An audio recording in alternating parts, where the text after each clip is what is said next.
Hello students.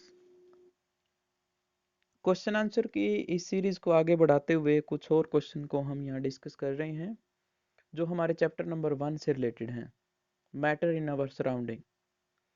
कल हमने एक क्वेश्चन किया था जिसमें सॉलिड, लिक्विड और गैसेज, इन सभी की कैरेक्टरिस्टिक को हमने अच्छे से स्टडी किया था और पाया था कि density, rigidity, shape, volume, force of attraction between particles, ये सभी स्टेट्स में अलग अलग होती हैं।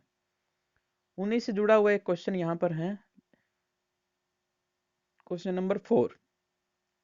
Liquid generally have lower density as compare to solid. जो लिक्विड होते हैं उनकी डेंसिटी सॉलिड के कंपैरिजन में कम होती है।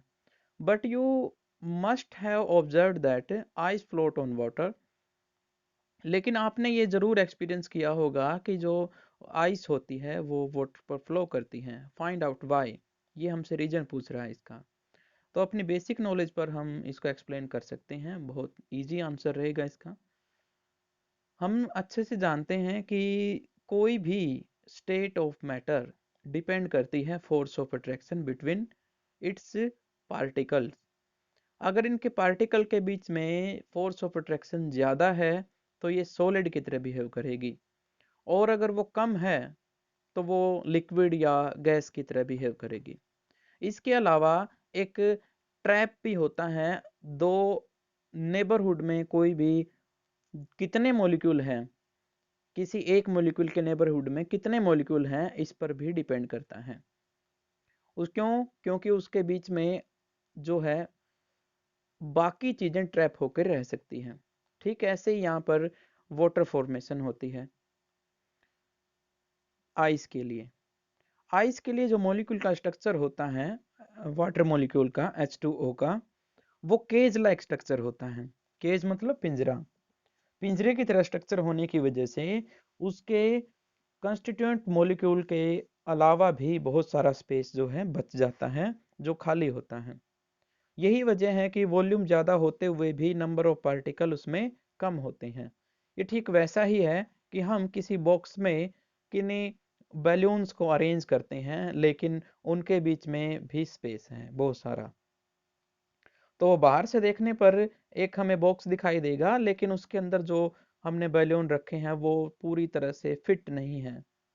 और यही वजह है कि इसकी वजह से खाली वॉल्यूम बच जाता है, वैकेंट स्पेसेस बच जाते हैं, और ये लाइटर हो बन जाता है किसके कंपैरिजन में, वाटर के कंपैरिजन में। इसलिए ये फ्लोट करता है सरफेस ऑफ वाटर पर। क्वेश्चन नंबर हमारे पास पेज नंबर 9 से फर्स्ट क्वेश्चन है, ये चेंज करता है डिफरेंट स्केल्स को। स्केल किसके, टेम्परेचर के। एक सेल्सियस स्केल है और एक केल्विन स्केल है।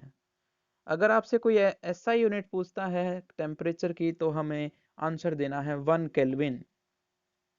लेकिन यहाँ पर हम एक और स्केल की बात कर रहे हैं जो इंडिया में फॉलो किया जाता है, सेल्सियस स्केल।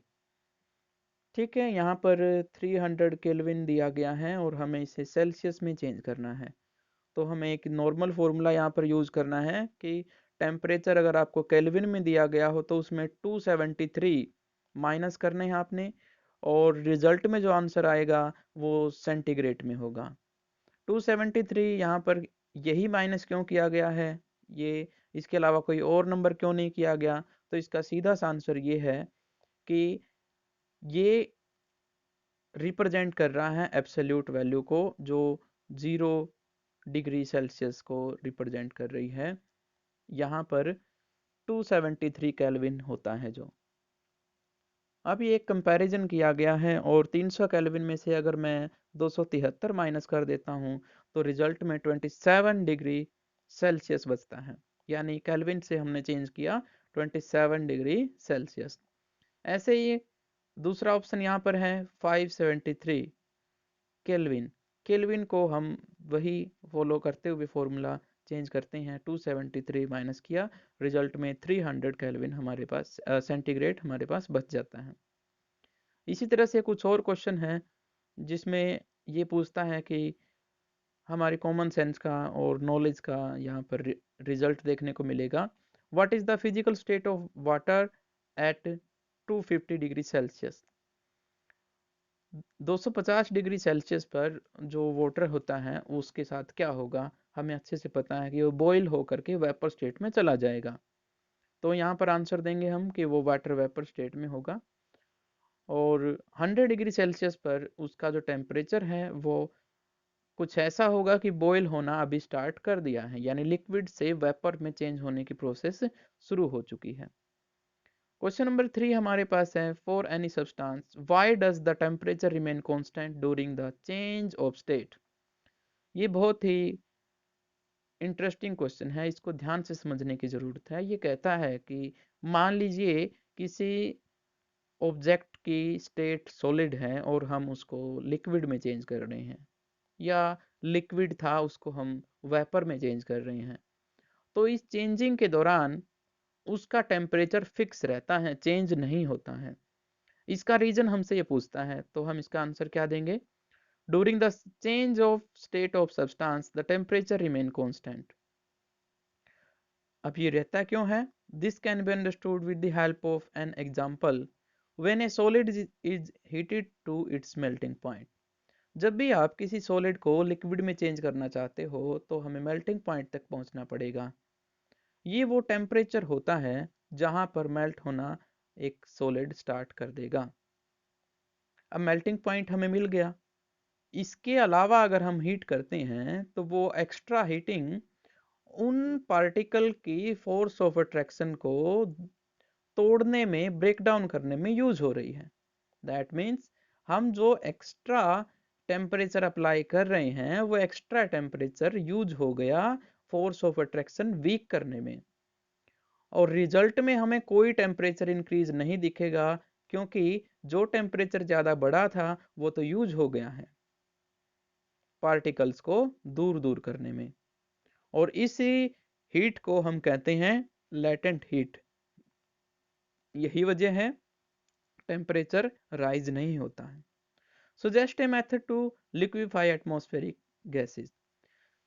आपके एटमॉस्फेयर में जितने भी तरह की गैसेज होती हैं उनको हम लिक्विफाई कर सकते हैं। जस्ट हमें कुछ प्रिंसिपल फॉलो करने हैं, कुछ रूल्स फॉलो करने हैं, और वो है हमें प्रेशर अप्लाई करना है और टेम्परेचर को रिड्यूस कर देना है। अब प्रेशर अप्लाई करने से पार्टिकल नज़दीक आएंगे जो दूर दूर फैले हुए थे, और टेम्परेचर वीक करने से वो वाइब्रेट करना क्या कर देंगे, बंद। उनकी काइनेटिक एनर्जी क्या हो जाएगी, कम। यानी एक दूसरे से वो स्ट्राइक करना, कंटेनर से स्ट्राइक करना, ये भी बंद कर देंगे। और एक जनरल सा प्रिंसिपल है कि हम प्रेशर अप्लाई करते रहें और टेम्परेचर को रिड्यूस करते रहें, तो बड़ी आसानी से हम उसको लिक्विफाई कर सकते हैं। ऐसे ही कुछ और क्वेश्चन यहाँ पर हैं, why does a desert cooler cool better on a hot dry day. ये पूछता है हमसे कि कोई भी डेजर्ट कूलर है, कूल करता है, गर्मियों में अच्छे से वो ठंडा कर सकता है एनवायरनमेंट को, बजाय इसके कि मॉनसून के दिनों में। हम अच्छे से ये देखते हैं कि मॉनसून के दिनों में अगर हम कूलर को चलाएं तो वो एक ह्यूमिडिटी क्रिएट कर देता है किसी भी कमरे में जिसमें लगा हुआ है वो। तो इसका आंसर बहुत सिंपल है, जो कूलर है वो काम करता है इवेपोरेशन पर, और इवेपोरेशन कुछ फैक्टर्स पर डिपेंड करता है। इवेपोरेशन का मतलब होता है किसी भी लिक्विड का वेपर्स में चेंज होना विदाउट एनी हीटिंग। हमें वहां पर एक्सटर्नल हीट प्रोवाइड नहीं करनी पड़ती, एटमॉस्फेरिक कंपोनेंट से ही वो क्या हो जाता है, इवेपोरेट हो जाता है। और ये प्रोसेस इवेपोरेशन कहलाती है। और इवेपोरेशन का रेट इंक्रीज हो जाता है टेम्परेचर में इंक्रीज के साथ, यानी गर्मियों में ये रेट बढ़ जाता है। सर्दियों में भी होता है इवेपोरेशन, लेकिन गर्मियों में ये अपने पीक पे पहुंच जाता है। और ह्यूमिडिटी में अगर डिक्रीज कर दें तो भी ये बढ़ जाता है। जितना इवेपोरेशन बढ़ेगा उतना ही कूलिंग इफेक्ट देखने को मिलेगा। यही वजह है कि गर्मियों के दिनों में कूलर अच्छे से जो है एनवायरनमेंट को ठंडा कर सकता है। As evaporation increases when the day is hot and dry, so the desert cooler function to a better extent। हम कह सकते हैं कि डेजर्ट कूलर आसानी से और अच्छे से काम करता है गर्मियों में। ऐसे ही अगला क्वेश्चन हमारे पास है, how does the water cap in an earthen pot, यानी मटका, जिसे हम हिंदी में मटका बोलते हैं, अर्थ पॉट, वो आसानी से गर्मियों में जो है ठंडा करता है पानी को। हम ये एक्सपीरियंस करते हैं इस चीज़ को। तो इसका भी ऐसा ही एग्जैक्ट रीजन है, इवेपोरेशन यहाँ पर भी मेन रीजन बनेगा। और दूसरा यहाँ पर इसमें हेल्प करता है, मिट्टी का बना हुआ मटका, उसमें पोर्स प्रेजेंट होते हैं। पोर्स मतलब बारीक छेद होते हैं, सुराख होते हैं, उनसे एक लेवल क्रिएट होता है, अंदर पानी ज़्यादा है और मटके से बाहर पानी कम है। इस वजह से पानी उन पोर्स की हेल्प से बाहर सरफेस पे आ जाता है, और सरफेस पर जब वो वाटर आता है तो फैल जाता है सरफेस पे, वहां पर उसका इवेपोरेशन होता है। और जब इवेपोरेशन होगा तो वो साथ में हीटिंग लेकर जाएगा, मटके की जो हीटिंग हो रही है वो उसके साथ बाहर चली जाएगी। यही वजह है कि हमें वो मटका, उसके अंदर का पानी ठंडा महसूस होता है। ठीक ऐसा ही एक और क्वेश्चन है कि अगर हम किसी एसीटोन के सैंपल को, पेट्रोल को या परफ्यूम को अपनी हथेली पर रखें, हमें ठंडा महसूस होता है। ठीक वैसा ही यहाँ पर रिजल्ट है। जो एसीटोन, पेट्रोल, परफ्यूम और जो डिफरेंट ऐसी चीज़ें होती जो ठंडी महसूस होती है हमारे हाथों को, वो इवेपोरेट होती हैं और बहुत जल्दी होती हैं। अब उन्हें हमें हथेली पर रखा है, मतलब उन्हें एक लार्ज सरफेस एरिया हमने प्रोवाइड कराया है, और इस प्रोसेस में वो एब्जॉर्ब करते हैं हमारे हथेली से हीटिंग, लेटेंट हीट की फॉर्म में। इसलिए हमारी हाथ की हथेली ठंडी होती है। बड़ी आसानी से हम ये एक्सप्लेन कर सकते हैं, एक्सपीरियंस कर सकते हैं। ठीक ऐसा ही एक और क्वेश्चन है, why are we able to sip hot tea or milk faster from a saucer rather than a cup. अगर मैं एक कप में चाय डालता हूँ और एक तरफ मैं छोटी प्लेट में जो है वही चाय डालता हूँ, तो बड़ी आसानी से हम प्लेट से हम चाय पी सकते हैं और कप से नहीं पी पाएंगे। क्यों? इसका आंसर बहुत ही सिंपल है, सॉसर में सरफेस एरिया ज़्यादा है, सरफेस एरिया ज़्यादा, that means evaporation is high, और इवेपोरेशन अगर हाई होगी तो कूलिंग इफेक्ट क्या होगा? ज़्यादा। इसका मतलब सॉसर टाइप स्ट्रक्चर में जो चाय रखी गई है वो जल्दी ठंडी होगी और उसे हम आसानी से पी पाएंगे।